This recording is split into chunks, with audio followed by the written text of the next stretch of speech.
Bom, quando a gente fala de diodos especiais, né, a gente tem que falar a particularidade de cada um deles. Né? Então, vamos destacar. Né, nós temos... Não, peraí. Antes de falar, eu trouxe aqui uma introdução, porque eu vou destacar diodo a diodo. Tá? Bom, algumas características podem variar de diodo para diodo, mudando também seu comportamento e sua aplicação. Então, esse aqui é o foco. Né? Vamos ver tipos de diodos diferentes, né, com aplicação de eletrônica industrial, e vamos ver o comportamento de cada um. Né? Conforme essa relação de aplicação e comportamento, agora sim eu vou enumerar, né, vou lançar aqui uma lista com os modelos. O primeiro diodo, né, chamado diodo retificador ou diodo de sinal, na verdade a gente já estudou bastante sobre ele, internamente como funciona, né, a gente já análise dele para corrente alternada, cálculo, né, mas ele é um diodo, e aqui eu vou trazer apenas, né, as informações básicas, porque esse diodo aqui, ele é como se fosse uma espécie de alicerce dos outros diodos. Né? Isso daqui é o pai dos demais diodos. Né? Então, a gente vai passar até por um caráter, né, de revisão. Depois, vamos ver o diodo Zener. Também chegamos a falar um pouco sobre o diodo Zener na aula passada, né? Ao qual ele a principal função dele é regular sinal de tensão. Aí nós vamos ver hoje, né, o diodo emissor de luz, né, o nosso LED, Lighting Emitter Diode, se eu não me engano, mundialmente conhecido pela sua sigla LED, né? E vamos ver as particularidades e como identificar um camarada desse daí. Ok? Na sequência, vamos ver o fotodiodo, né? Aproveitando, né, nós vamos apontar,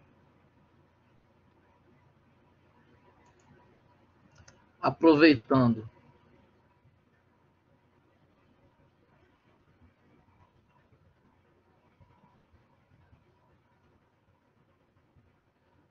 vamos falar um pouco do fototransistor.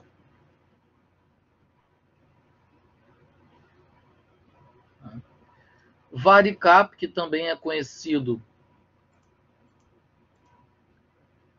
diodo Varactor ou Varicap, para essas cores aqui que ele veio com cor.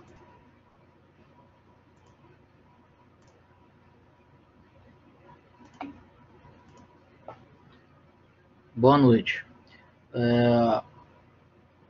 Pronto. Diodo Varactor ou Varicap, tá? Diodo Schottky e diodo túnel, tá? Então vamos trabalhar esses itens, aproveitando, né, o contexto de fotodiodo, eu vou incrementar um aqui.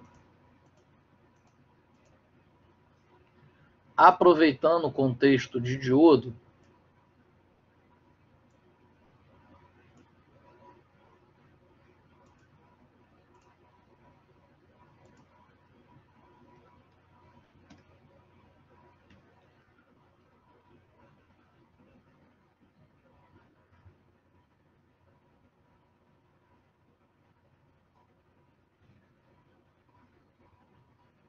um momento.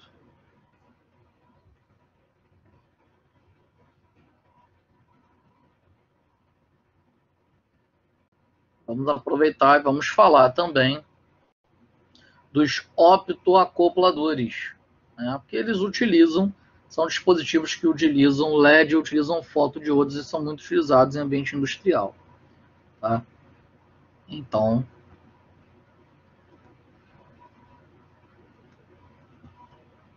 eu vou trazer para vocês o diodo Varactor, também conhecido como Varicap, o diodo Schottky e o diodo túnel, ok? O diodo Varactor, vocês vão ver que ele é um diodo e um capacitor. Então ele faz a função de um diodo em paralelo, eu diria, com um capacitor. Por mais que a simbologia dele, né, se assemelha a uma série, mas na verdade a ligação interna dele é em paralelo. O diodo Schottky, ele é um diodo de disparo rápido, ele faz a mesma coisa que um diodo normal, retificador, a única diferença é que ele trabalha em frequências muito altas, tá? E por último, o diodo túnel, que é um diodo de resistência negativa. Ok? Bom, vamos lá. O primeiro diodo que nós vamos dar um destaque é o diodo retificador. No entanto, né, tá vendo? Nós vimos nas aulas anteriores, são muito empregados circuitos que convertem corrente alternada em corrente contínua. No entanto, nós não vamos dar muito foco, né, porque a ideia dele, né, a gente já falou bastante sobre ele. Mas vale ressaltar, né, que a simbologia dele é baseada em norma e vale relembrar o conceito básico dele.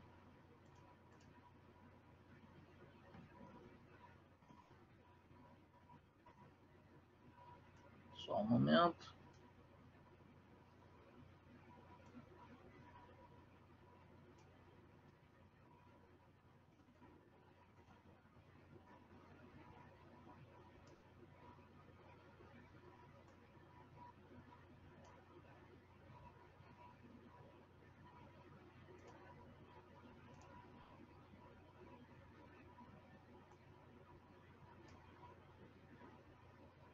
Ué,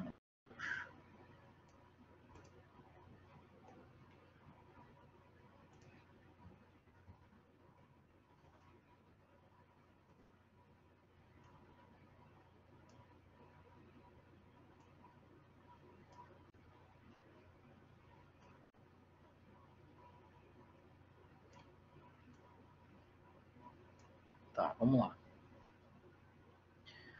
Bom, a ideia desse diodo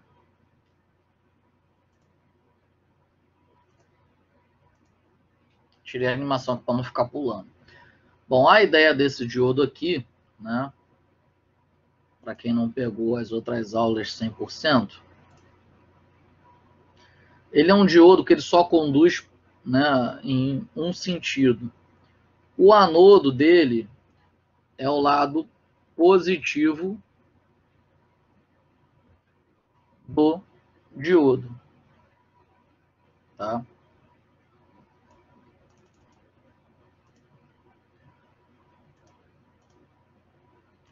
O catodo dele é o lado negativo do componente.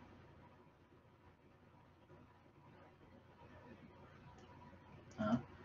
Ele é feito pela junção PN, então o lado mais positivo ou menos negativo é o lado do anodo, que é o positivo dele, e o lado mais negativo ou menos positivo é o lado do catodo. Tá? Então esse daqui é a polarização do componente, a bipolaridade dele. Tá? A ideia é que, se aplicarmos um sinal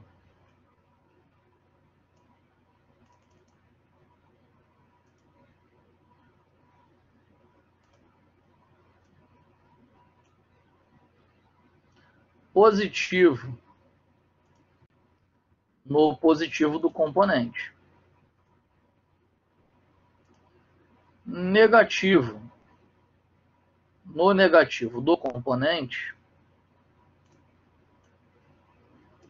né, ele permite, né, a circulação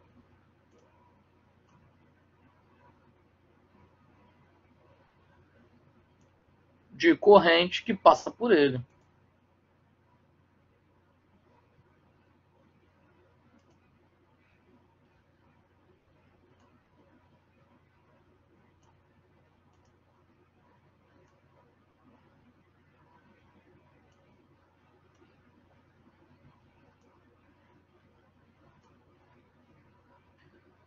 Ele permite a circulação de corrente que passa por ele.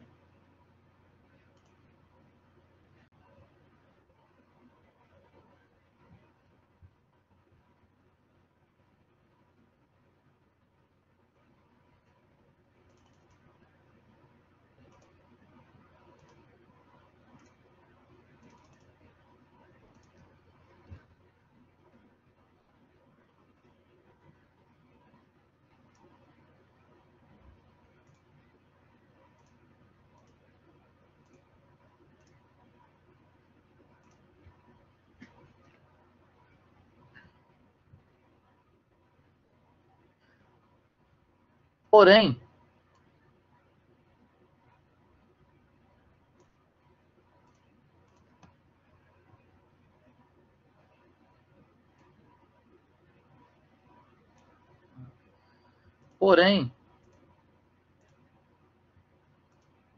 se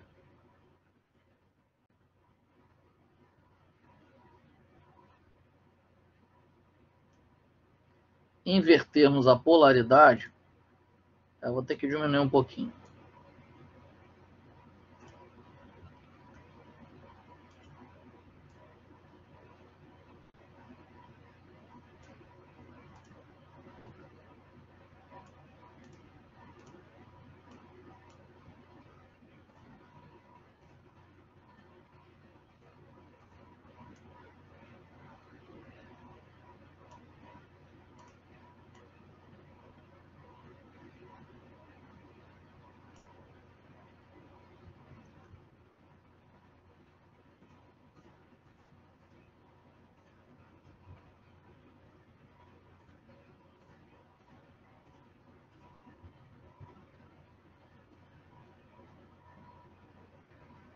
Porém, se a gente pega e inverte a polarização dele, coloca o negativo da fonte no positivo dele e o positivo da fonte no negativo dele, né, ele funciona como um circuito aberto.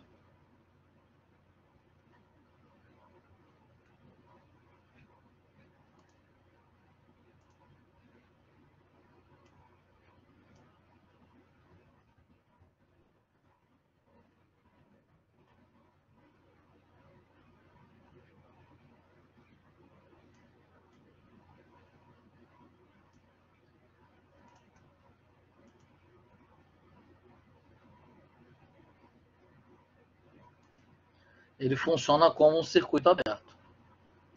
Então a ideia, né, é a gente entender que o conceito de chave eletrônica, né, ele é aplicado. Boa noite. O conceito de chave eletrônica vale para os dois casos, porque a chave eletroeletrônica ela conduz em um sentido e ela isola no sentido oposto, né? Então a chave eletrônica, se polarizar diretamente, conduz.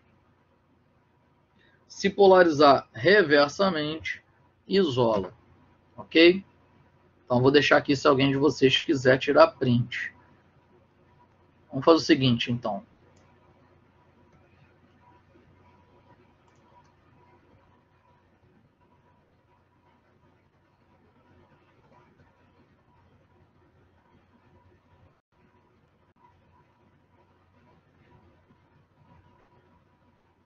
Pode pegar esse gancho aqui, ó,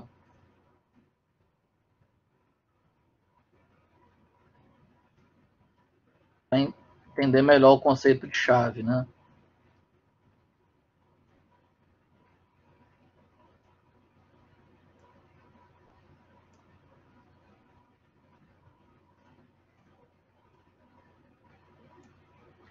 Então, chave aberta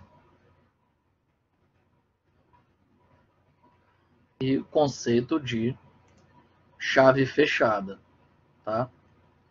Então, isso aqui ele se torna bem interessante para a gente entender qual é de fato a finalidade, né, do diodo retificador. Então, quando ele aplica em corrente alternada, o que é retificar? Polarizar diretamente com o sinal positivo, ele passa o positivo e corta o negativo. Esse cortar que significa o termo retificar. Ok? Bom, aplicação dele, né? Algumas aplicações. Então, eu trouxe aqui, por exemplo, né, o diodo como chave eletrônica. Olha elezinho aqui, ó, nessa placa de relé. Essa plaquinha aqui, ó, aqui tem dois, né? Aqui é uma plaquinha com um. Vou botar aqui, ó, módulo de relé.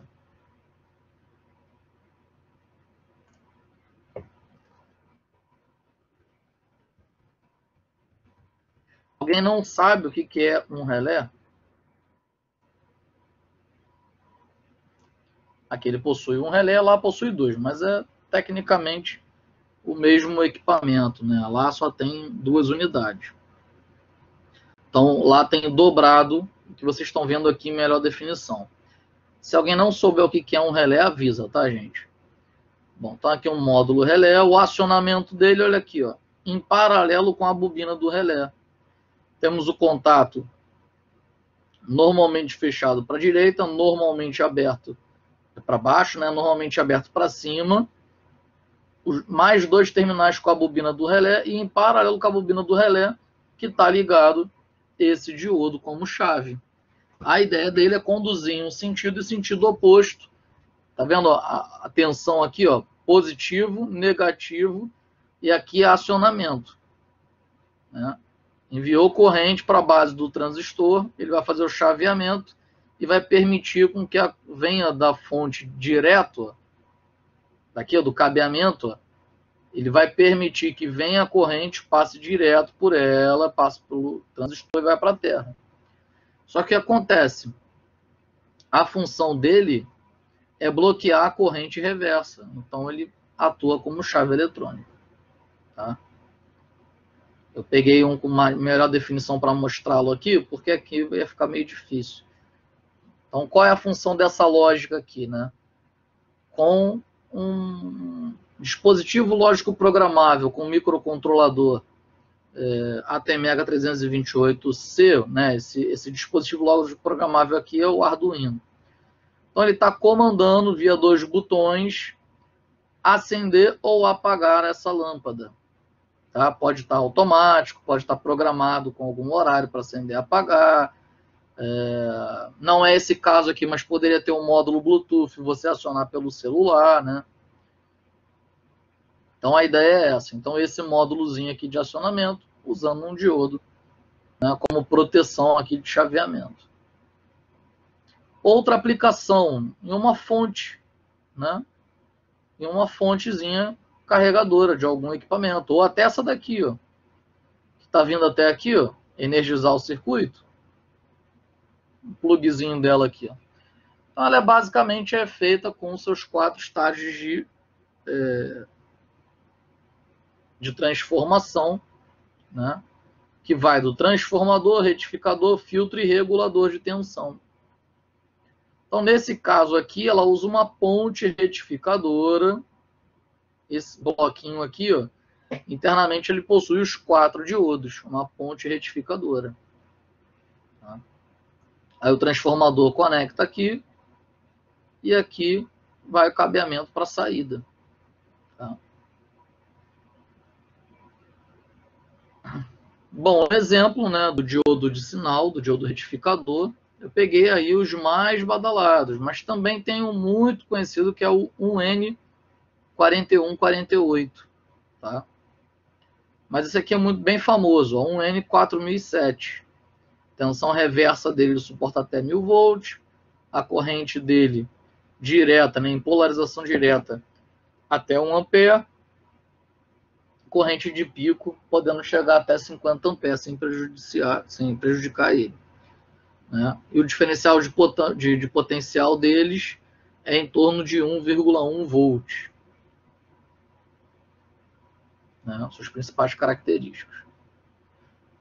Já o diodo Zener, né, nós vimos que ele apresenta um comportamento similar a um diodo convencional quando diretamente polarizado. É bom, vale destacar aqui, e em série. E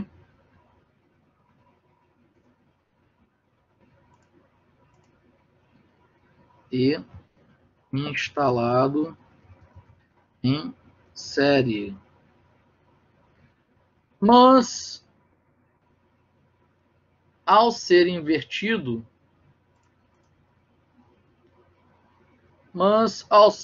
inversamente polarizado, e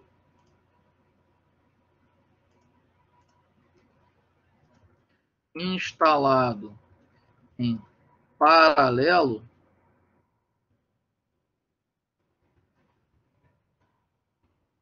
demonstra um comportamento particular, que é o caso de regulação de tensão. Então, após uma determinada tensão limite na polarização reversa, o diodo Zener permite a passagem de corrente devido à sua propriedade. Né? Então, aqui, comportamento particular de regular tensões nominais. Por que nominais? Porque você pega o manual dele, ele vai fazer esse tipo de regulação para um determinado valor de tensão. Tá? Então, aqui a simbologia dele é de acordo com a norma, e é 315, e um aspecto físico dele, né? Uma imagem de um aspecto físico. E isso ocorre, né, devido a uma propriedade chamada de efeito Zener, né? Que ele é otimizado para trabalhar em polarização reversa, e a tensão de ruptura, para ele, é chamada de tensão de Zener, que é a tensão de regulação dele. Tá? Bom, aplicação. Também fonte de alimentação, é claro que essa fontezinha da imagem aqui de cima, da direita superior, não representa essa fonte grandona, né, de computador, mas é mais para a gente ter uma ideia sobre estágios, né? Então, o diodo Zener, ele seria esse camaradinho aqui. Ele é o quarto estágio de uma fonte de alimentação. Tá? A gente pode até anotar aqui.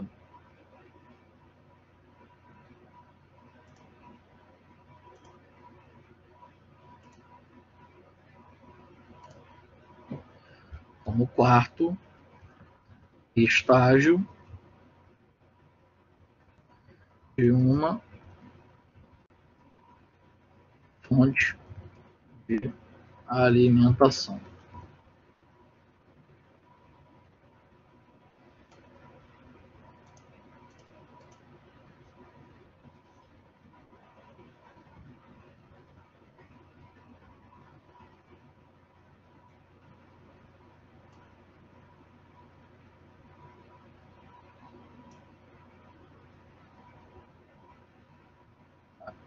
Então, nesse caso aqui, ele é o considerado quarto estágio de uma fonte de alimentação.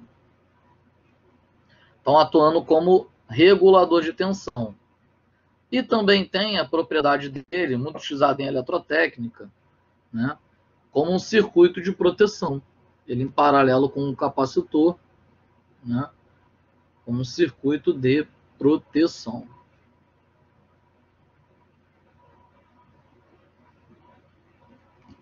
Diodo emissor de luz. Então, agora entram as novidades a vocês.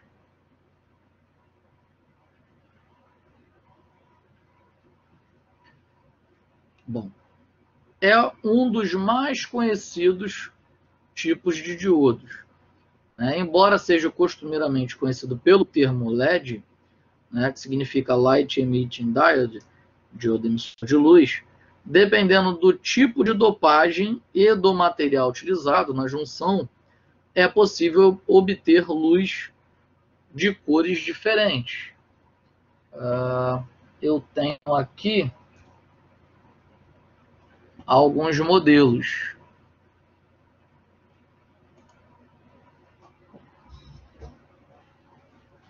Só um momento que eu vou pegar aqui.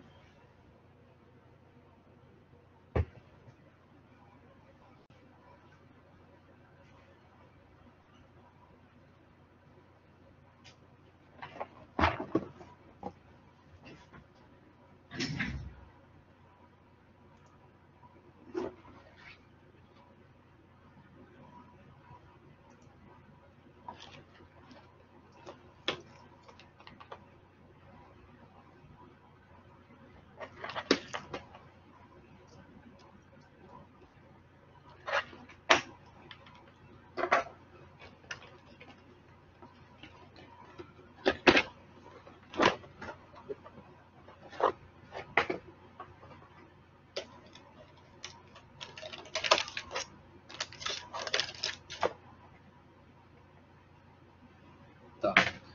Pois bem.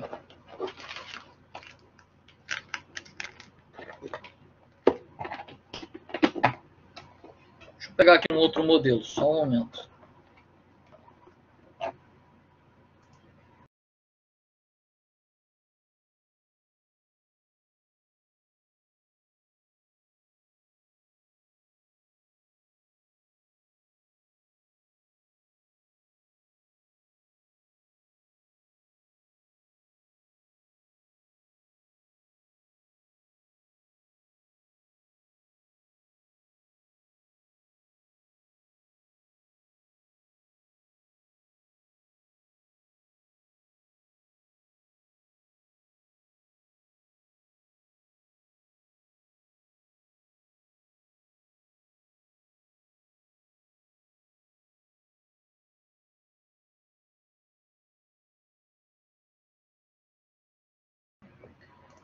Bom, vamos lá.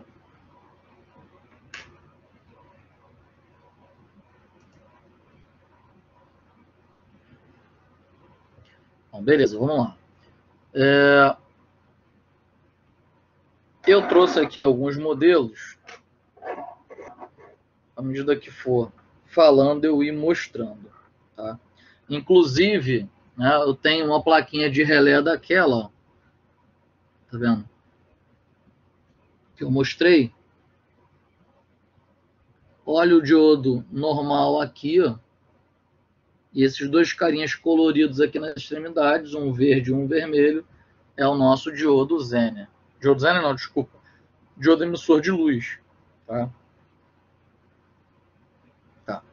Perfeito. Bom, o diodo Zener, ele possui a simbologia de um diodo convencional, tá? De um diodo convencional. No entanto,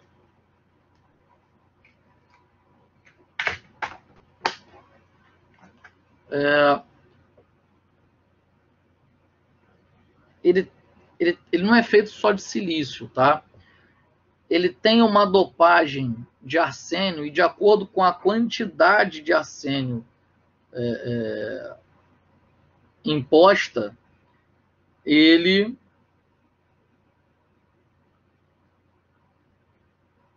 vai emitir cores diferentes, tá? Vou falar melhor sobre isso. Ó, por muito tempo, os LEDs foram utilizados como indicadores luminosos em painéis de operação e equipamentos eletrônicos, como, por exemplo, para indicar se um aparelho de TV estava ou não ligado a uma tomada. Então, o domínio de técnicas de processos de fabricação e a globalização e o acesso, né, às jazidas de materiais semicondutores tem baixado significativamente o custo de diodos. Né, e os modelos cada vez mais poderosos têm sido utilizados hoje, empregados também em iluminação predial, né, residencial e automotiva já há um bom tempo. Então, a junção do diodo sempre tende a emitir algum tipo de energia, né, resultando em leve queda de tensão no circuito. Então, na maioria dos diodos retificadores, o diodo Zener, né, e o diodo Zener que a gente já analisou, essa energia ela é transformada em calor, né? Então, no caso dos LEDs, a liberação de energia vai se dar diretamente pela emissão de ondas eletromagnéticas, né? Então, luz é uma emissão de onda eletromagnética. Tá? A gente vai ver isso em cores definidas pela junção e dopagens do semicondutor. Geralmente, os LEDs operam com tensões de 1,5 até 3,5 volts, tá? Sendo que este valor pode variar conforme a luz emitida. Os LEDs infravermelho, né, as luzes invisível, que é o caso, né, desse LED transparente que vocês estão vendo, um transparente e um preto. Esse preto, na verdade, é roxo, tá? Esse vermelho, ele emite infravermelho, tá? O roxo, ele é fotodiodo, eu já vou falar sobre isso. Se vocês tiverem aí um controle remoto, deixa eu fazer um teste aqui com só um momento.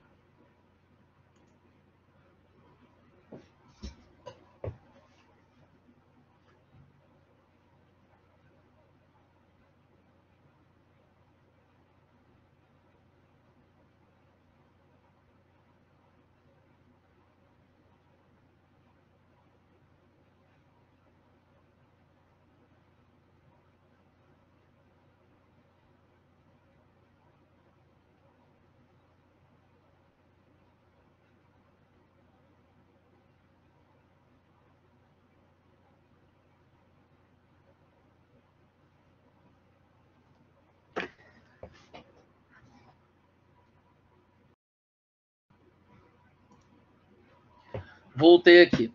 Se você tiver algum controle remoto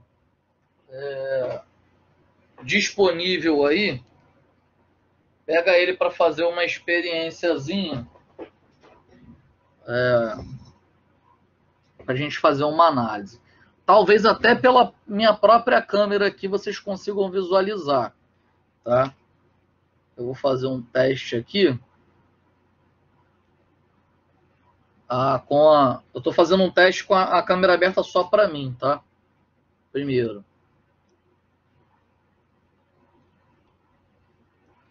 Com o controle já não... também não está sem pilha. Mas eu trouxe dois controles aqui. Um está com pilha e vai ser possível já demonstrar para vocês. Bom, LED infravermelho. Quando você pega um controle remoto qualquer, tá? Qualquer controle remoto, de TV, qualquer coisa, e você olha para onde sai a luzinha, tá?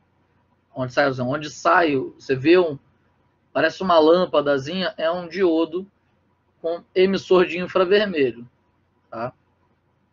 Qual é isso que a gente está falando aí? Se você apertar e olhar, você não enxerga nada, porque a radiação luminosa dele é na ordem de infravermelha. Mas se você apontar pela câmera do celular e olhar para o celular, olha o que vai acontecer eu apontando para a minha câmera para vocês. Ó. Tá vendo? Aperta um botão.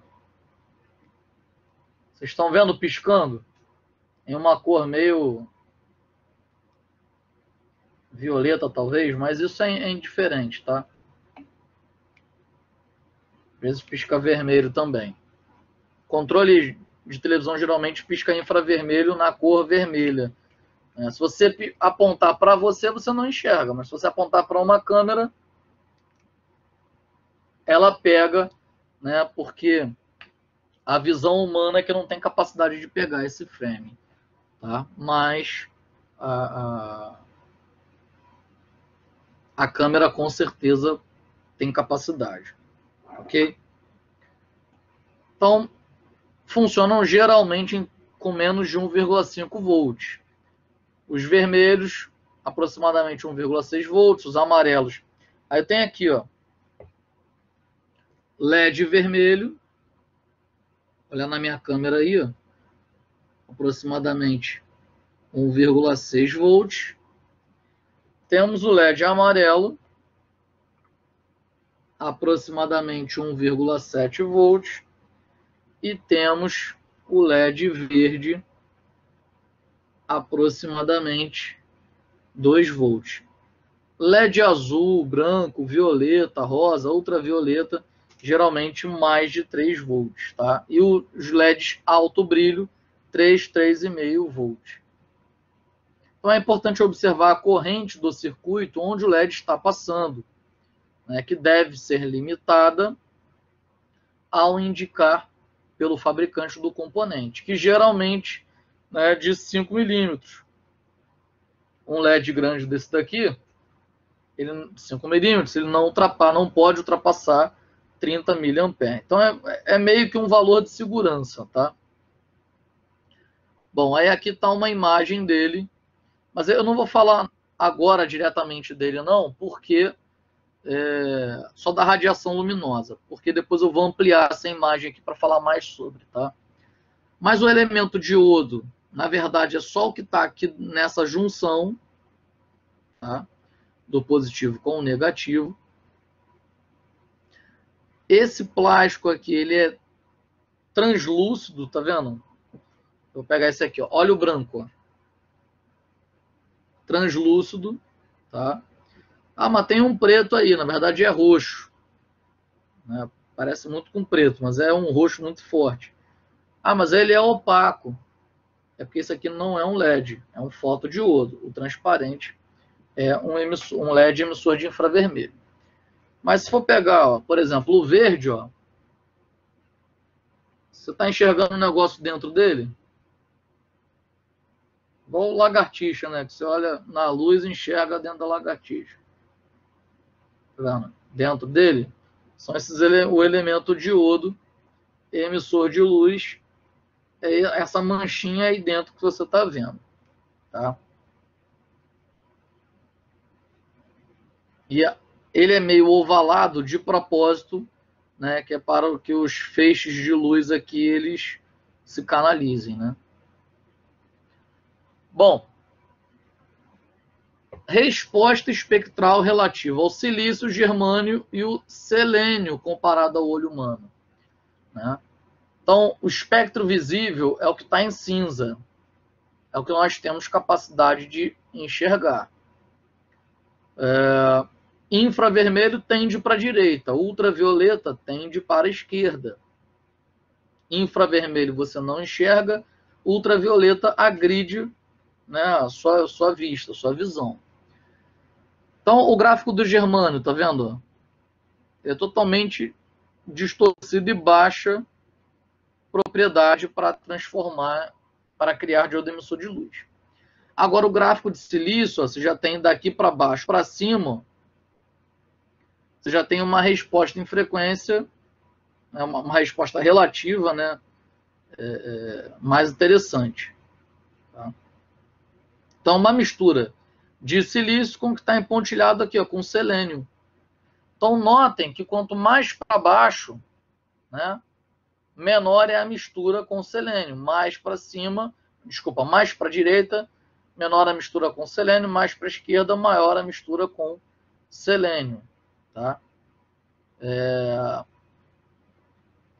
Bom, se a gente for parar para analisar, deixa eu ir fazendo uns rabiscos. Deixa eu aumentar aqui a minha tela de edição.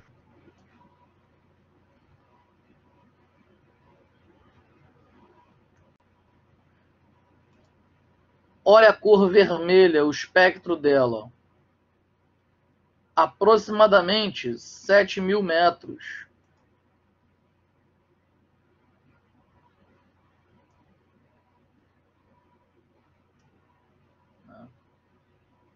E uma resposta relativa de 10%. Então, na cor vermelha. Mas você fala, pô, Brian, mas o que é isso que é em metros? É porque comprimento de onda, tá? Ele é dado em metros. Né? Comprimento de onda é o seguinte, ó.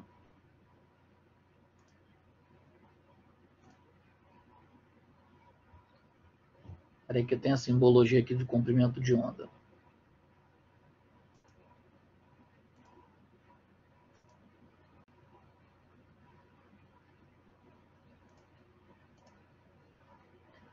Comprimento de onda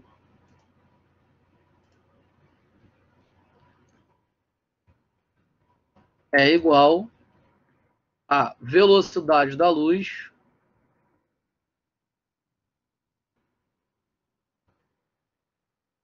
em 1000 quilômetros por segundo, tá? Dividido pela frequência.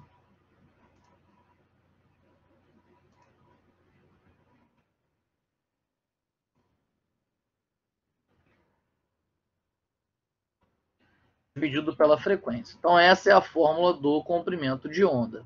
Tá? No entanto, né, o nosso interesse aqui é entender a resposta em frequência. Né? Então, a frequência, matematicamente, é o inverso do comprimento de onda.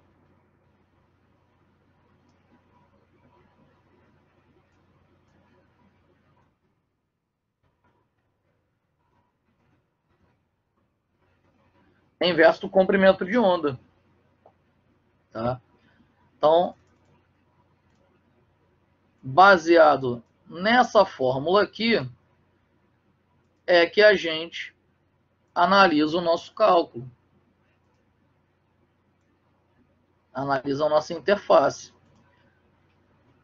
Por exemplo, vamos botar aqui 6,9, né, mil metros quadrados.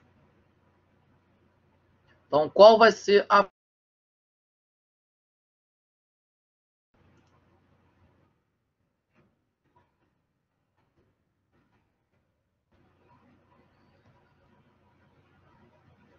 6,9 mil? Opa.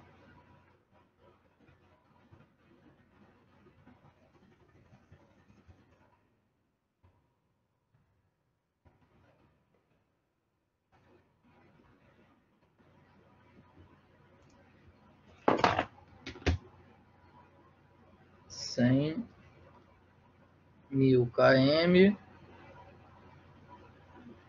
dividido por 6.900. 14,49 e mantém o quilo, né? Então, 14,49 kHz. Então, no vermelho, proporciona uma frequência 14,49 kHz. Tá? Vou botar aqui, ó, vermelho.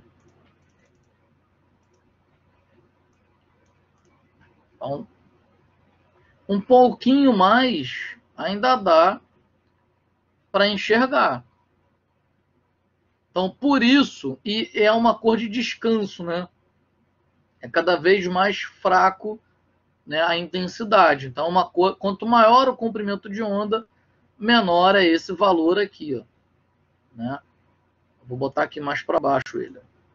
Então, mais descanso. Por isso, por exemplo, que a iluminação de lanterna de carro ou de moto tem que ser obrigatoriamente na cor vermelha, que é uma luz mais descanso para a visão humana. Tá? Ela sinaliza, ela chama atenção, mas é uma luz de descanso. A cor laranja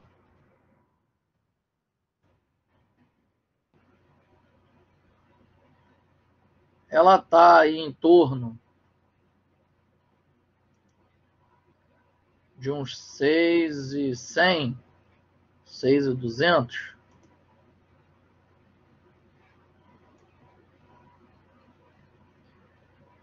E olha a tonalidade, né, que ela atinge, né, no espectro da visão humana. Por isso que a cor laranja amarelado, né, a cor laranja é a cor de seta do veículo, né, porque é uma cor que ela chama mais atenção do que o vermelho, mas não é gritante. Tá?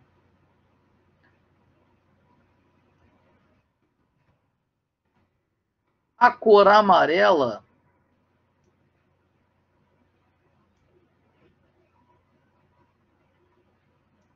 ela é a que chega lá em cima. É a cor de maior destaque na visão humana. Deixa eu aumentar aqui o diâmetro dessas linhas. A espessura.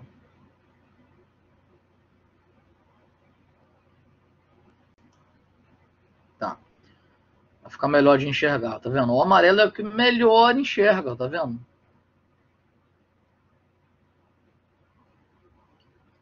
Verde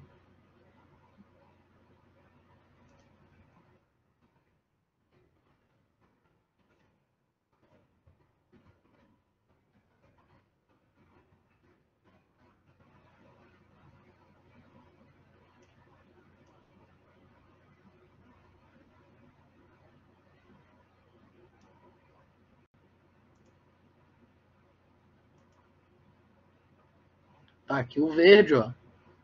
Repara que o comprimento de onda diminui, ou seja, a frequência vai disparando, né? Aí tem o azul.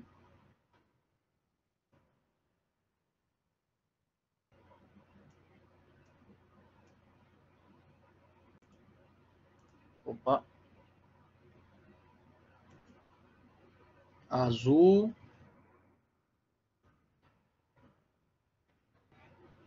Tem a cor violeta, que você já basicamente não enxerga. Já basicamente não enxerga, tá? E ultravioleta. Tá? Vamos pegar aqui, ó, ultravioleta. Vamos botar violeta.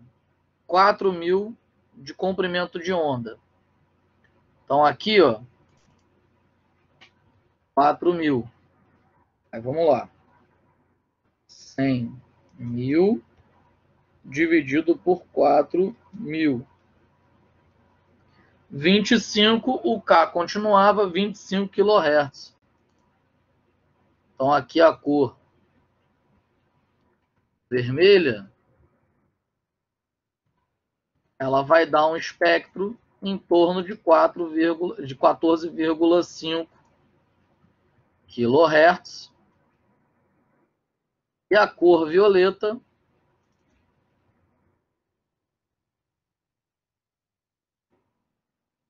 travado 25 kHz.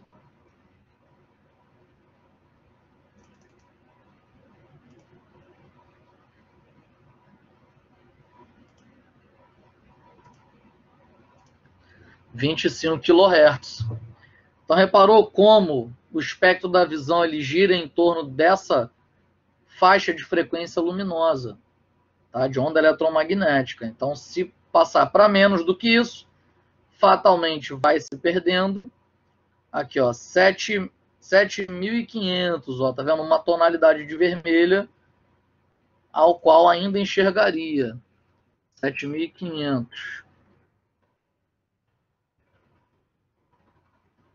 100. 100. 1.000 dividido por 7.500. 13,33. Né? Então, aqui o limite do infravermelho seria um vermelho mais escuro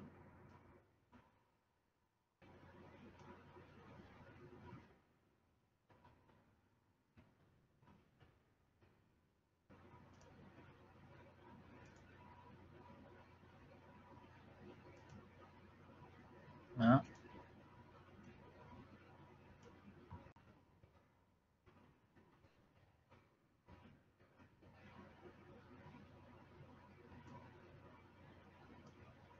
13,33 kHz.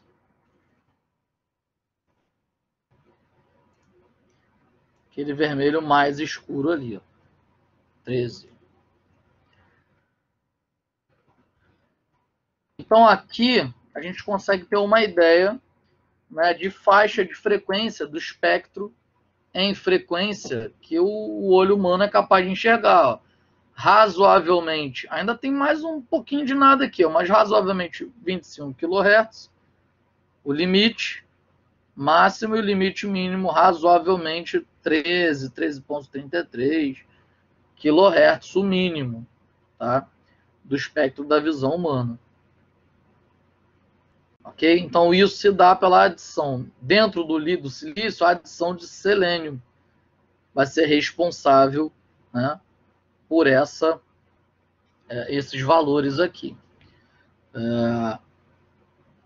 E a cor de luz, por que o farol não pode ser luz branca? Porque a luz branca ela vai estar entre a azul e a violeta. Então já é uma agressividade muito grande, ó, tá vendo? Por isso que a lei de trânsito obriga que tem que ser aquela luz de descanso, que é aquela luz, como é que é o nome? Cor neutra, não é isso? Me corrija, gente, se eu estiver errado. A cor neutra, que é aquela lâmpada de descanso, né? Igual de residência, que é uma cor que imita a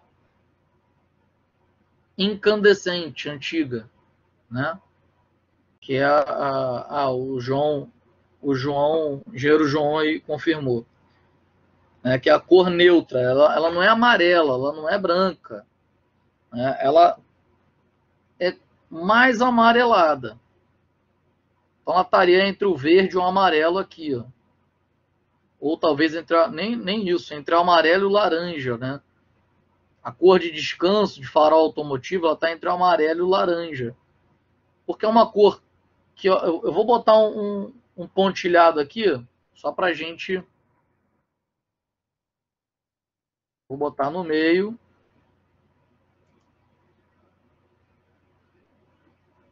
tá vendo?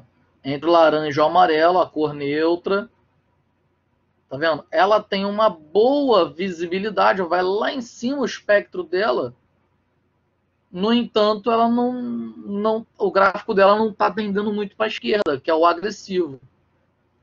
Para vocês terem ideia, você está numa praia, né? O raio solar geralmente incomoda a maioria um pouco, né? Aquela claridade, por causa do raio ultravioleta. Então fica uma claridade, né? Que a sua vista. Eu, por exemplo, não consigo ficar na praia sem óculos escuros, só dentro d'água.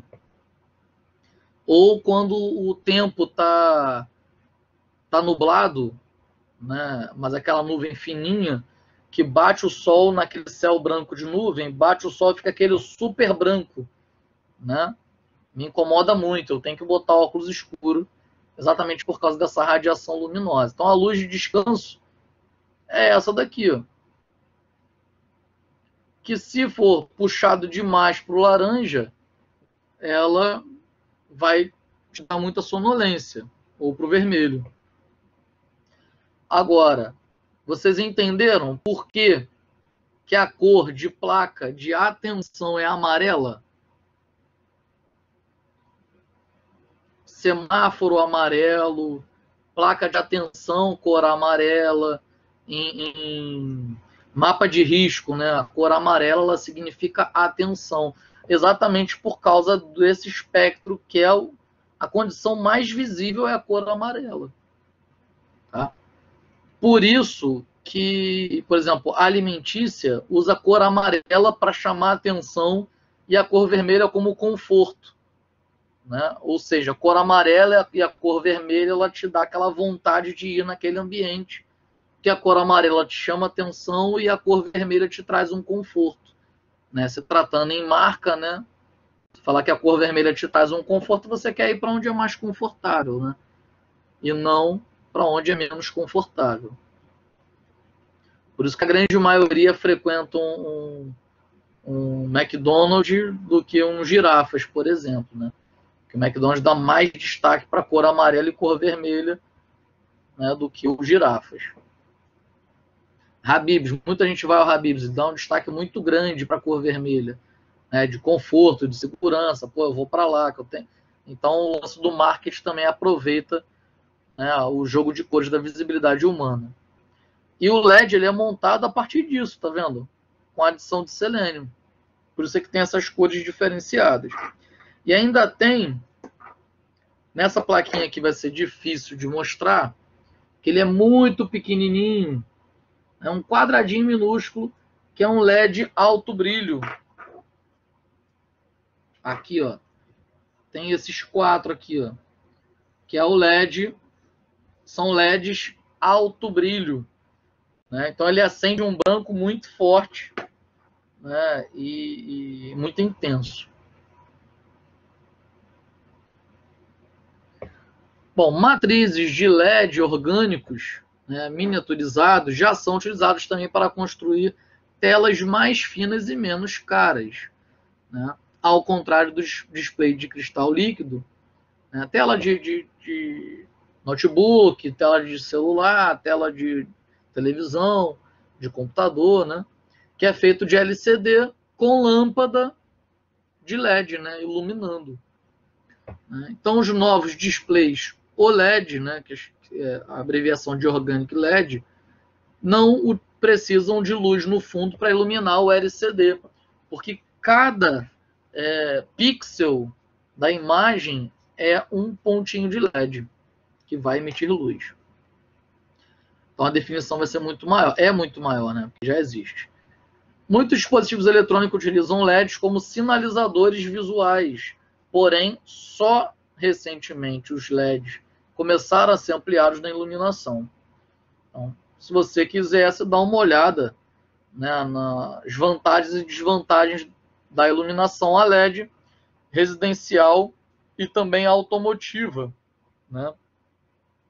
A ABNT-NBR 5413 é uma norma que ela fala sobre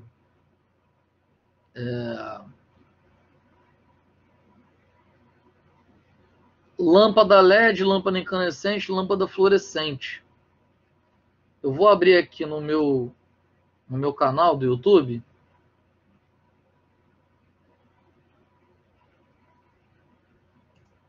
Vou buscar aqui para mostrar para vocês.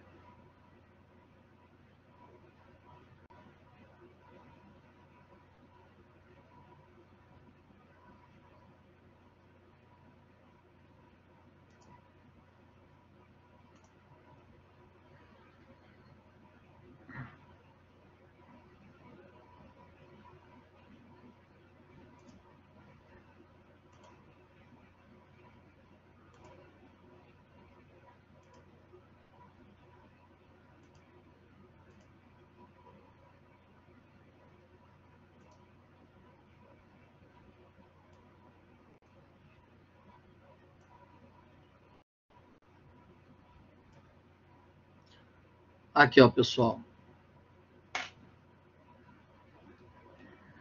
Tela IPS. Eu não sei, Vitor. Eu vou anotar aqui e vou ver e interajo com você melhor. Ou não sei, eu não estou identificando por sigla, tá?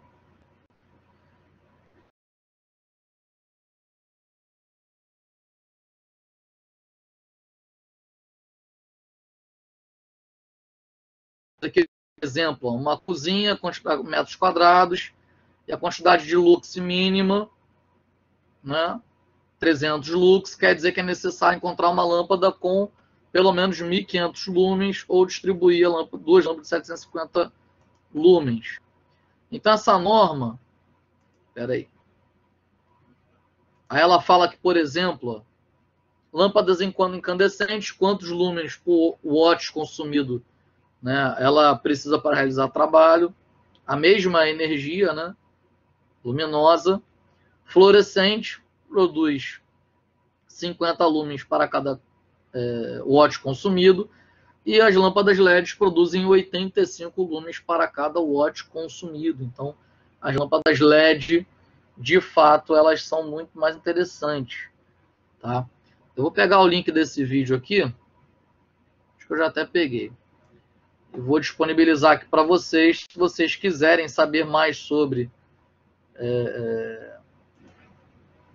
essa interação, né, dessa minha aula. Eu vou colocar aqui e vou te falar a partir de quantos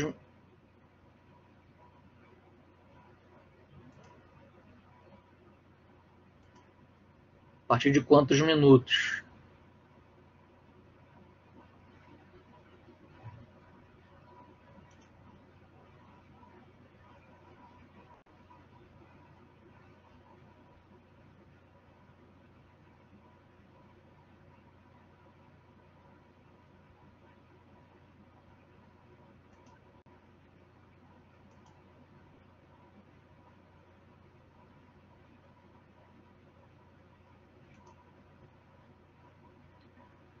Bom, a partir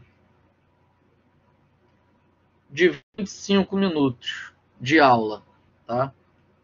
Aí eu vou colocar aqui para vocês.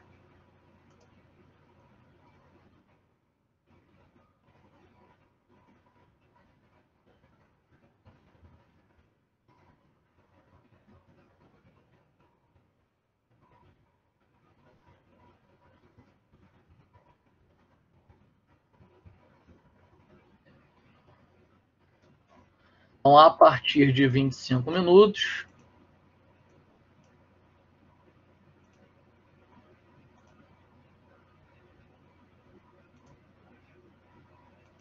até 28.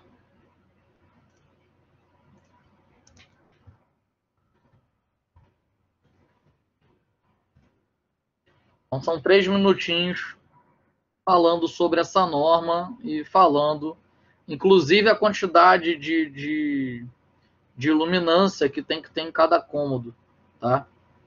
Então, deixei disponível para vocês, se quiserem colocar lá no zap da turma, pode ficar à vontade.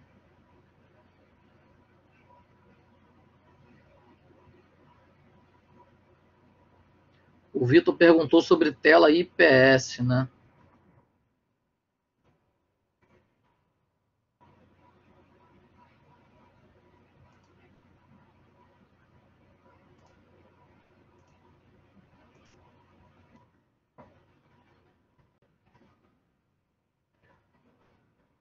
Monitor, notebook. Por ter cristais alinhados de forma horizontal, a tecnologia IPS permite ao display chegar a uma taxa de atualização de 240 Hz, contra taxas que oscilam de 60 a 75 Hz presentes nas telas de LCD. Significa que, neste caso, o Hertz representa o número de vezes por segundo que a imagem será renovada em sua tela. Tá, eu entendi aqui, o Vitor. Opa. Aqui, ó, a sua dúvida. Ó. A tela tradicional, né, com menor número de frequências, frequência é o número de ciclos por segundo, então é o número de vezes que tem atualização, né, de frames por segundo. Então, tradicionalmente, tem 60 a 75 Hz de frequência, de velocidade de troca de imagens, né? Então, essa IPS ela tem 240, então ela tem uma tendência mais rápida. Tá? Aí exemplo, tá vendo? Sem IPS, levemente mais borrocado, com IPS, a definição muito maior. Tá vendo? Definição muito maior com IPS. Então, está relacionado, na verdade, não a um LED específico, tá? Mas a tecnologia empregada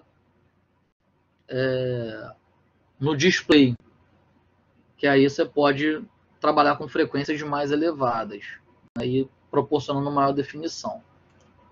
Vamos ver agora, entendi agora aqui. Bom, beleza, que bom que você entendeu. Bom, então o nosso diodo emissor de luz, na automação industrial, né, eles são utilizados para sinalizar avisos luminosos em painéis de máquinas, como em sinaleiros, indicadores, né, de funcionamento e displays de dígitos numéricos. Tá? Então aqui, ó, a gente tem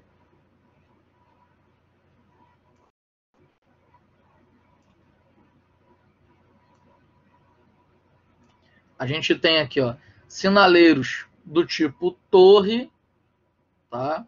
Então cada cor significa alguma coisa, onde a cor amarela sempre está relacionada à tensão, né? A cor vermelha sempre é parada, a cor verde sempre em painel elétrico energizado e máquina em funcionamento. Cor branca para quadro elétrico energizado ou cor azul, né? Aí depende, por exemplo, quadro elétrico energizado e a cor azul, o robô em funcionamento, né? Pode ser dessa forma. E também tem aqui, ó, indicadores de funcionamento de displays em dígitos, né? Eu vou mostrar mais para frente isso. É como se fosse rádio-relógio, né? Aqueles relógios digitais. Como na maior parte dos atuadores industriais, um sinaleiro LED, né, que é um indicador luminoso, fica aqui, ó, em quadro elétrico. Ó. Isso aqui é tudo sinaleiro, tá? Só que é de porta de quadro elétrico. Então, como na maior parte dos atuadores industriais, um sinaleiro, né, LED, ele é alimentado com tensão de 24 volts, o que faz necessário um circuito para limitar a corrente, né, que vai trabalhar com os LEDs. O que queima o LED não é a tensão, gente, porque a tensão do LED subtrai da tensão total. O que queima o LED é o volume de corrente que vai passar por ele. Que se você eleva a tensão, obviamente, e a carga é constante, a resistência dele é constante, obviamente você vai elevar, né, o volume de corrente que vai passar por ele, e não vai suportar, vai queimar. Tá? Encontramos um ou mais LEDs juntos a resistores em circuito em série, como está aqui. Ó. Tá vendo? Fonte de tensão, resistor e o LED com a sua queda de tensão característica. O valor da resistência deve ser dimensionado levando-se em consideração a queda de tensão dos LEDs do circuito, né, e da corrente desejada. Tá? Neste caso, temos um LED, né, de 1,7 volts, né, e é recomendado para ele uma corrente de 30 mA e a alimentação dele está sendo 24 volts. Então, dimensionando o resistor, nós temos uma tensão de 24 volts menos a tensão do LED, 1,7. Nesse caso foi dado. 24 menos 1,7 vai dar 22,3 volts. Né? E nós queremos essa corrente de 30 mA, que vale 0,030 ampere. Então, usando a lei de Ohm, corrente igual a tensão sobre resistência. Resistência nós vamos calcular. Corrente a gente já deduz um valor de segurança e a tensão 22,3 P24 menos 1,7 do diodo. Então, a resistência, 22,3 dividido pela corrente, que deu 743,34 ohm. Tá? Então, como o valor comercial do resistor mais próximo, sempre para cima, tá? Que quanto maior o resistor, menor a corrente. Então, você protege o diodo. Como a corrente que nós botamos ali já é a corrente máxima, então não tem nada protegendo o diodo aqui. Tá? Já é o limite 30 mA. Então, o valor comercial depois de 743,34 ohm, comercialmente você consegue comprar, né, um resistor de 820. Então, se você jogar no resistor 820 e jogar nessa fórmula novamente, você vai achar 27 mA, que não é 30 mA, mas já é bem satisfatório, é bem forte, né? A intensidade luminosa vai ficar bem forte, né? Que a corrente está quase no máximo, com um resistor de segurança. Tá? Então, a nossa prática 7 ela vai girar em torno disso aqui. A gente trabalhar dimensionando, né, uma resistividade para um indicador luminoso. Ok? Vai ficar mais para frente para hoje. Então é importante lembrar que um LED é, antes de tudo, um diodo e, portanto, deve ser corretamente polarizado para obter o resultado esperado. Por quê? Porque se polarizar ele diretamente, vou escrever aqui, ó.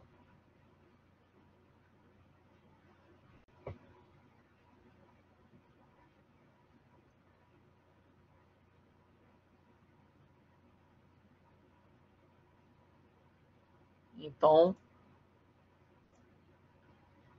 polarizando diretamente,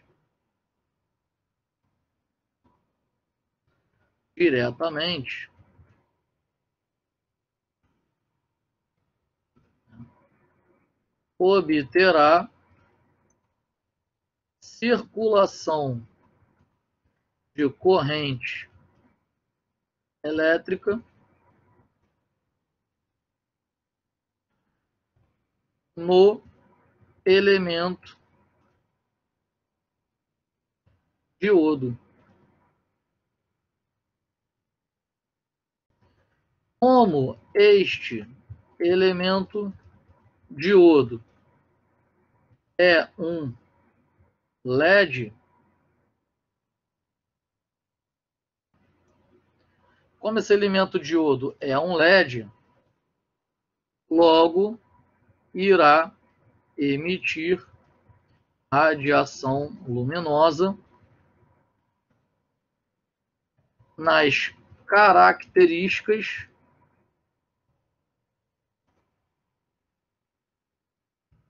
e cores, vou botar aqui, nas características e cor do elemento. Né? Do elemento. E se, deixa eu corrigir lá em cima, como? E se polarizando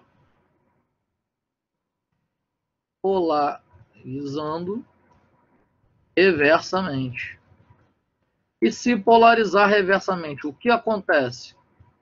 Né?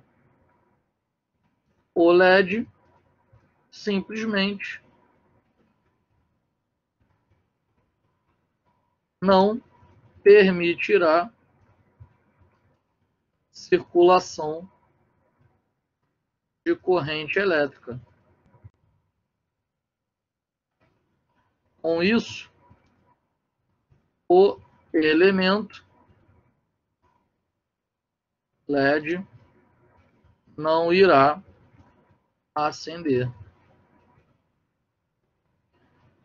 Então, polarizou diretamente, ele vai acender. Polarizou reversamente, ele não vai acender. Tá? Então, a gente tem que entender para polarizar da forma correta. Então, um LED, ele possui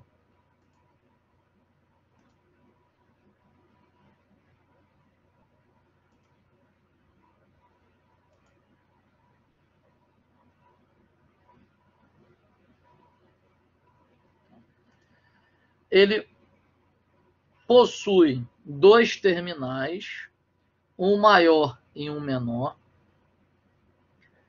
Ele possui encapsulamento igual, porém, a borda dele, ó, um lado tem uma aba de boné, o outro lado parece que é quebrado.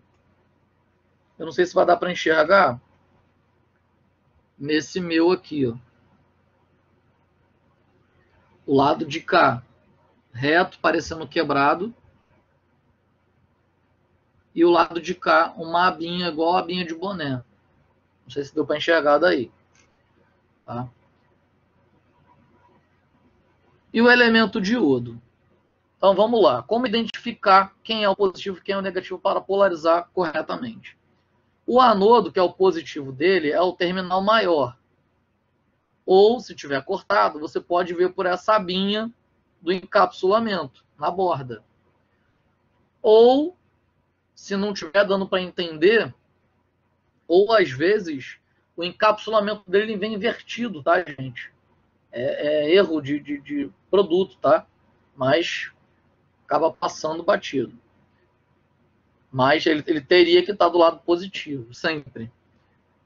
E outra forma de analisar é internamente a chapinha menor. Dá uma olhada no diodo transparente que eu estou colocando aqui na tela, no meu vídeo. Você consegue identificar uma chapinha maior e uma chapinha menor, pessoal?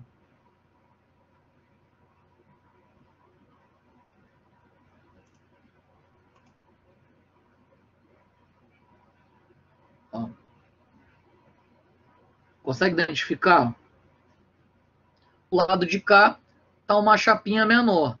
O outro lado dele está uma chapinha maior. Ok? O lado da chapinha menor é o anodo. O lado da chapinha maior é o catodo. Tá meio embaçado, mas dá para enxergar. Tá? Do lado de cá tá a chapinha maior, do lado de cá tá a chapinha menor. Positivo, negativo. Olha a aba aí, gente. Negativo lá da chapa maior aqui, ó. Ó. Tá vendo que parece um quebrado aqui, ó, reto? E aqui parece uma aba de boné? Também dá para considerar dessa forma os terminais. Ó, um verde, ó.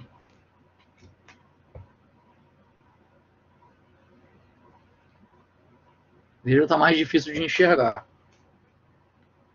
Tem um miudinho aqui vermelho. Também não está fácil de enxergar. Mas o amarelo e o transparente ficou bem fácil.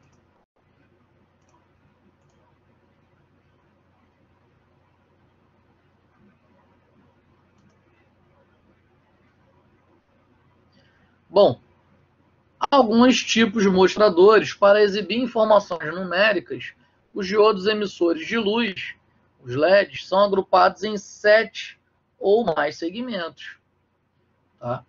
Esse LED aqui, ele possui 7 segmentos, ó, segmento A, B, C, D, E, F, G.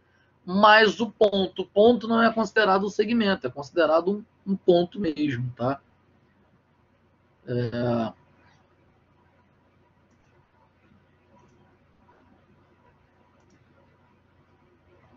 Vamos lá.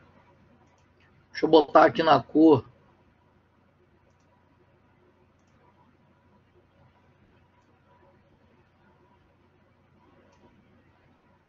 Na cor vermelha.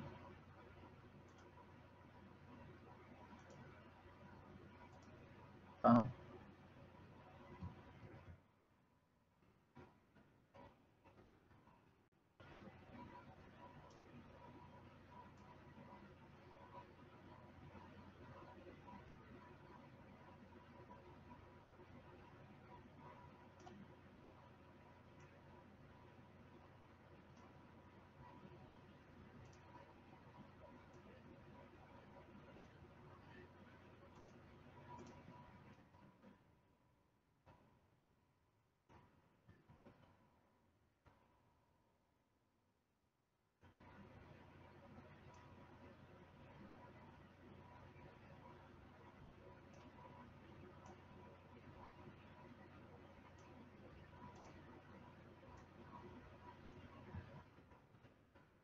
Um display de 7 segmentos.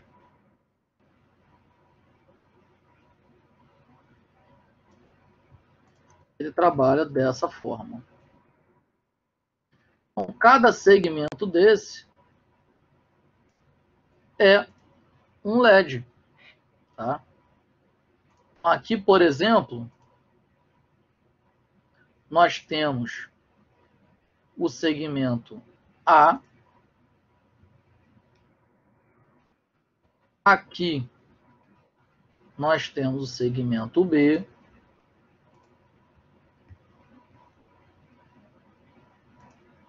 Segmento C.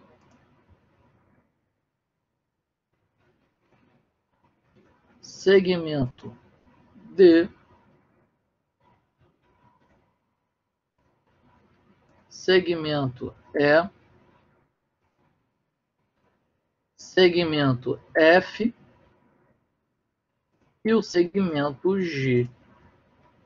É assim que a análise prática a gente faz o trabalho com o display. Tá?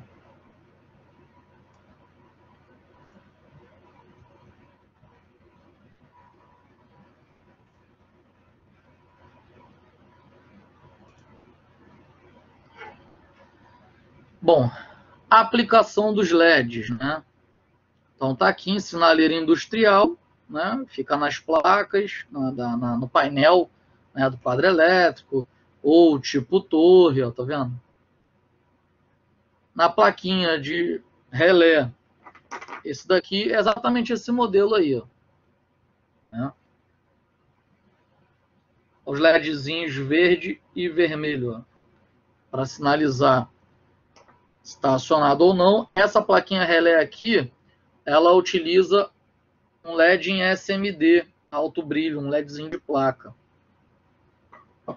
Essa placa de 4 relés, mesma coisa, ela usa LEDzinho SMD de placa aqui embaixo.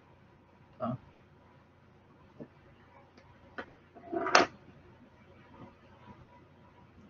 E o display digital de 7 segmentos que a gente acabou de ver. Ok? Bom, fotodiodo.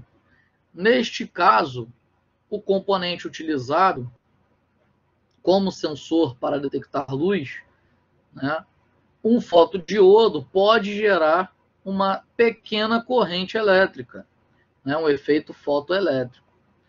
E, se reversamente polarizado, apresenta uma resistência maior ou menor, né, e dependendo da frequência e da intensidade da luz que brilha sobre a junção. É bastante comum sua aplicação em circuitos receptores de controle remoto, né, sensores ou em sensores óticos. Controle remoto, eu já comentei, né, que tem o infra, o LED, infravermelho, emissor, e o receptor fica lá no seu aparelho. Tá? Ou aqui, exemplo, a televisão, tá vendo? Emitindo pulsos de luz pelo controle remoto e o sensor fotodiodo ou fototransistor lá na televisão. Qual é a diferença do fotodiodo para o fototransistor? Né? A grosso modo.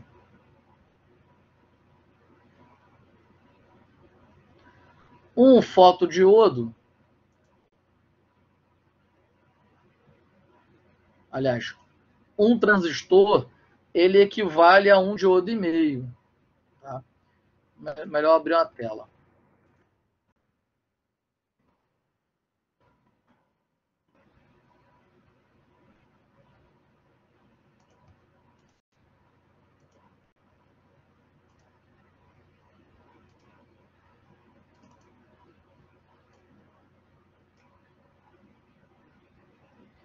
Então, fototransistor,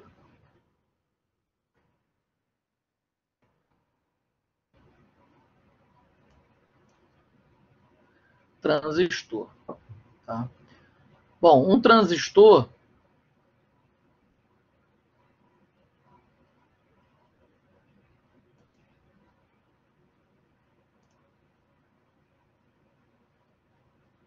mais rápido do que eu desenhar linha a linha, é melhor eu pegar aqui imagens.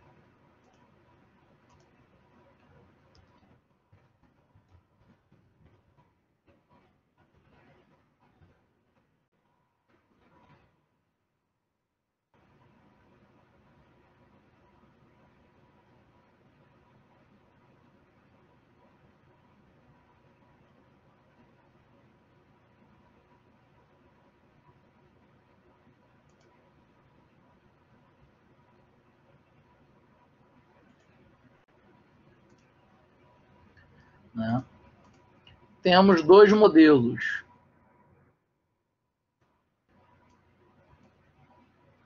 O modelo PNP e o modelo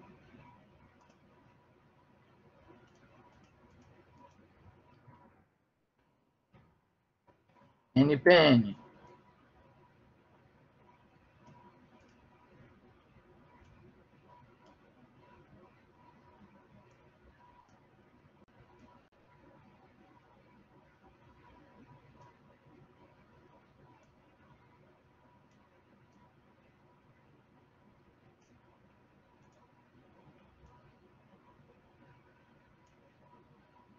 Transistores, né? Esse cara aqui, ó, PNP, o cara de baixo, NPN. Então, um transistor, ele equivale a um diodo e meio. Então, esse daqui é o PNP.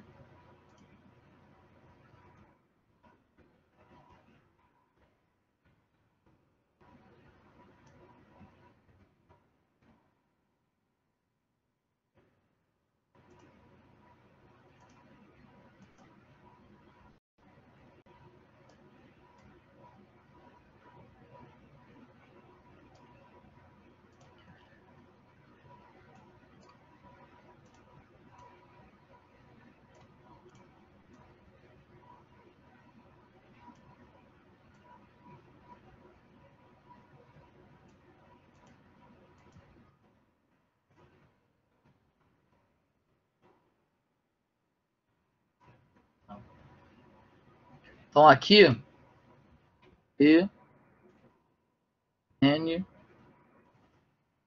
P.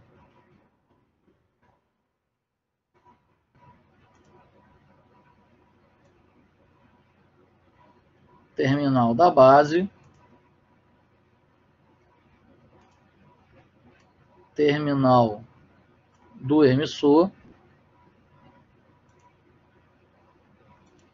terminal do coletor. Tá? Então, é esse carinha aqui internamente, tá? O de baixo inverte. Ele também é como se fosse um diodo e meio, porém ele inverte.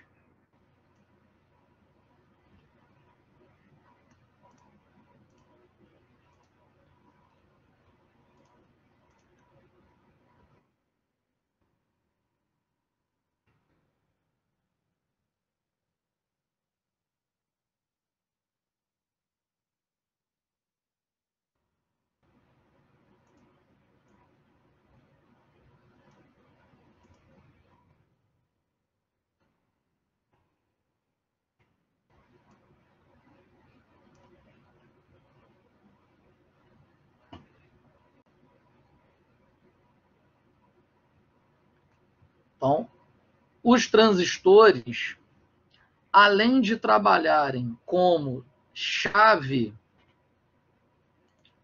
eletrônica igual ao diodo, tá? Conduz e isola, ou isola, ele também pode trabalhar como oscilador e também pode trabalhar como amplificador de corrente.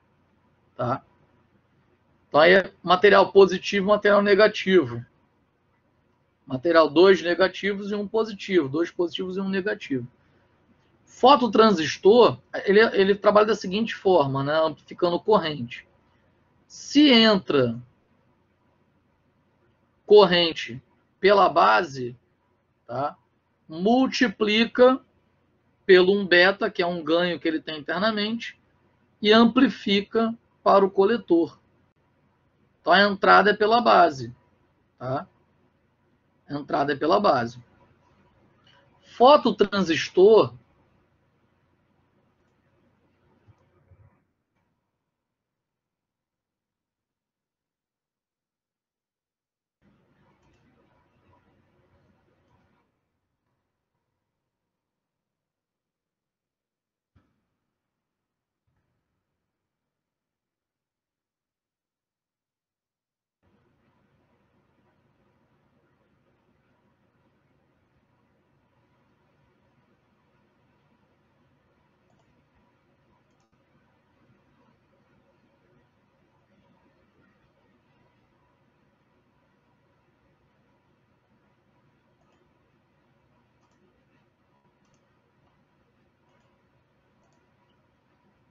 consegui copiar aqui.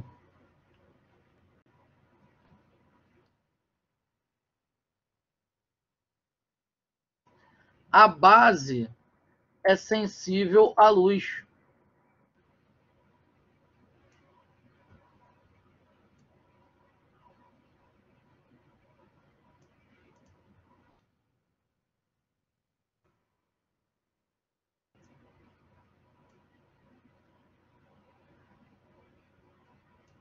A base é sensível à luz. Tá? Então, nós temos aqui os transistores, né?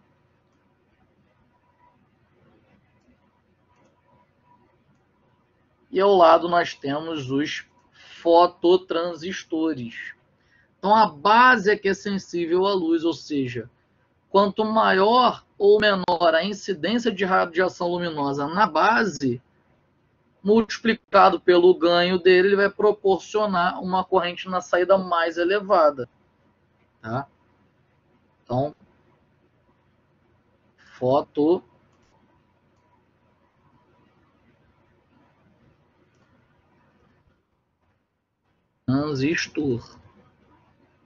Tá? Então, o que você usa fotodiodo, você pode usar um fototransistor, mas ele é mais complexo, ele é mais caro, e para fazer como chaveamento, né, basta o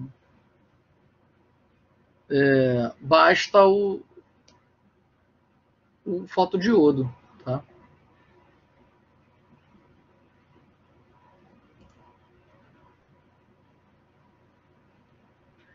Bom, a comunicação do controle remoto com o aparelho de TV é realizada através de pulsos de luz infravermelha, como nós vimos aqui, ó. Olha na minha telinha aqui, ó. Olha lá, fica piscando, tá vendo? Através de pulsos luz infravermelha longas, curtas, cada um com duração menor do que 1 milésimo de segundo. Posso trocar aqui, ó. Tá. Velocidades diferentes, pulsos diferentes. Tá? Repararam? Ao se pressionar a tecla do controle, são enviados pulsos longos e curtos, ou seja, zeros e uns, que combinados geram uma sequência binária que identifica a função que você quer, tá? Utilizar do seu controle. Em um equipamento com controle remoto infravermelho, né, o equipamento possui um sensor capaz de captar os pulsos de luz gerados pelo controle remoto, né, que é o fotodiodo. E esse sensor geralmente é construído utilizando um fotodiodo devido à sua alta sensibilidade à resposta. Dá uma olhada aqui no meu sensor, pessoal. Tá vendo uma caixinha azul? Tá? Aqui, ó. Aqui em cima, uma caixinha azul. Parece que tem uma cruzinha nela, ó. Tá vendo? Essa cruzinha é um ajuste de sensibilidade. Que você vai com uma chavinha fininha, Philips, né, e você vai mexendo, você vai modificando a sensibilidade. Aí ele vai trabalhar, inclusive, numa distância diferenciada também. Tá? Em equipamentos né, de segurança usados em processos de automação industrial, como cortinas óticas de segurança ou elementos óticos, utilizam os LEDs e fotodiodos, né, em um processo onde a luz é enviada para outro componente, né, sendo monitorada. Então, um emite e um LED emissor de infra e o outro um LED receptor de infra. Na figura ao lado, na verdade, eu botei abaixo, mas é ao lado.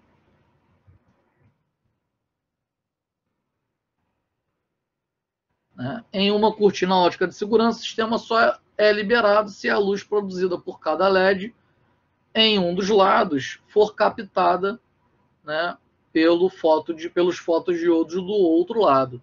Então, se alguém interceptar com a mão aqui, a máquina para de funcionar. E a luz infravermelha você não enxerga, né? Então, o barato é que tá lá a máquina tranquila, se você passar a mão, ela desliga. Para evitar a interferência de outras fontes de luz, geralmente ocorre a modulação do sinal luminoso, gerando uma frequência específica, né, que é avaliada pelos circuitos de processamento ligados ao fotodiodo, permitindo que seja possível, né, separar um sinal real de um sinal de uma interferência, por exemplo. Um sensor como esse daqui seria só você ajustar na sensibilidade. Em algumas aplicações que exigem mais corrente, costumamos usar o fototransistor, que eu já expliquei para vocês, no lugar do fotodiodo. Nesse caso, o princípio de funcionamento é semelhante, porém a corrente de trabalho do componente é maior e sua velocidade de acionamento pode ser significativamente menor. Tá? E a aplicação, tá vendo? Em acionamento de dispositivos eletroeletrônicos, recebendo frequência na ordem de infravermelha, circuitos de proteção, acabamos de ver, e sensores óticos de infravermelho, tá vendo? O transparente é o emissor, o roxinho, quase preto, é o receptor. E aqui é o ajuste de sensibilidade. Aí aqui 2 terminais é a alimentação e o outro terminal é a saída. Se ele detectar, ele aciona alguma coisa. Tá? Diodo varactor ou varicap. Por mais que a simbologia que ele pareça, né, sem série, mas na verdade ele é em paralelo ao diodo. Tá? Então, embora quase todos os componentes baseados em semicondutores apresentem uma capacitância devido à sua junção, o varicap possui essa característica mais intensa do que os demais diodos. Né? Então, quando aumenta a tensão reversa dele, a tensão negativa dele, né, ele tende a diminuir a capacitância do capacitor. Se aumentar a tensão tendendo a zero ou positivamente, a capacitância dele dispara, tá? Na ordem de picofarad. Em outras palavras, o varicap é um diodo que também tem a propriedade de um capacitor. Né? Ele possui uma capacitância que varia conforme a tensão reversa. E sua principal aplicação é na área de telecomunicações, principalmente em circuitos de radiofrequência, como alternativa de capacitores variáveis. Né? Os antigos capacitores variáveis, que ainda existem, né? Mas é mais difícil de trabalhar. Então, a aplicação em radiofrequência, olha aqui, o capacitor, o diodo varactor, né, a simbologia e o aspecto físico dele, e olha ele aqui, ó, né, em um circuito oscilador de radiofrequência controlado por tensão. Então tá aqui direitinho, fazendo o papel dele de controlar a tensão pelo circuito capacitivo e a função do diodo que só conduz em um sentido. No sentido oposto ele isola. Tá? Diodo Schottky, né? É um diodo que apresenta uma resposta bem veloz, bem mais veloz que um diodo convencional. Na verdade, ele trabalha como se fosse um diodo normal. Você pode, inclusive, substituir um diodo normal por um diodo Schottky, né? Só que o diodo Schottky, ele trabalha com frequência, né, superior a 1 GHz. Lembra que frequência é o número de oscilações, né, positivo e negativo, né, do alternado por segundo? A frequência da rede elétrica é 60 Hz. Aí você bota um diodo normal. Chegar a 1 GHz, olha, 60 Hz. Aí chega 1000 Hz, 1 kHz. 1000 kHz, ou seja, 1 MHz. 1000 MHz, 1 GHz. Ainda chega a ser superior, né? Então a resposta de frequência dele é muito alta, de chaveamento entre conduz e não conduz, né? Para vocês terem uma ideia, a tensão de trabalho dele é menor do que a tensão de junção de 0,7 volts, né? Por isso que ele é chamado de diodo de portadores quentes, né? Porque ele trabalha numa frequência muito alta, né? E o elemento diodo dele aquece, obviamente. Aplicação, ó, em circuitos de computador, placa-mãe de computador. Em determinados lugares que deveria ter diodo normal, já tem que ter diodo Schottky, né? Olha a tensão de trabalho desse modelo aqui, ó, SSB4. Não, SS54, que é esse aqui da imagem. Ó. Esse outro modelo aqui é D29. É D29, já é outro modelo, mas é um diodo Schottky também. Ele trabalha com tensão muito menor, tá vendo? Ele subtrai menos tensão e ele trabalha com chaveamento muito maior. Então, olha aqui, ó, o diodo Schottky em placa-mãe de computadores, devido a atuar em alta frequência, o diodo Schottky é o mais indicado e também gasta menos energia. Ok? Diodo túnel, também conhecido como diodo ESAC, né, em homenagem a Leo Szak, que descobriu o efeito túnel. Esse diodo ele possui características relativas e rápidas respostas, né, e geralmente utilizado na construção de circuitos de radiofrequência. Então, quando o diodo normal dispara, ele dispara rapidamente, mas ele tem uma resistência negativa que puxa ele de volta, né, para fazer o trabalho de um diodo convencional. Então ele também dispara muito rápido e tem a resistência negativa que traz ele de volta.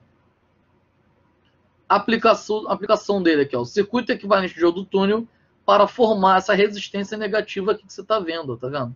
Tem tudo isso dentro dele, ó. Um resistor de 1,5 ohm, um capacitor de 5 picofarad, um indutor de 6 nanohenry e uma resistência negativa de 152 ohm. Aí esse carinha ele vai proporcionar aquela puxar de volta, né, o diodo, né, para o gráfico dele. Então ele é utilizado em osciladores, circuitos de micro-ondas, né, em transmissão, né, via rádio, via satélite, e também em equipamento moderno militar.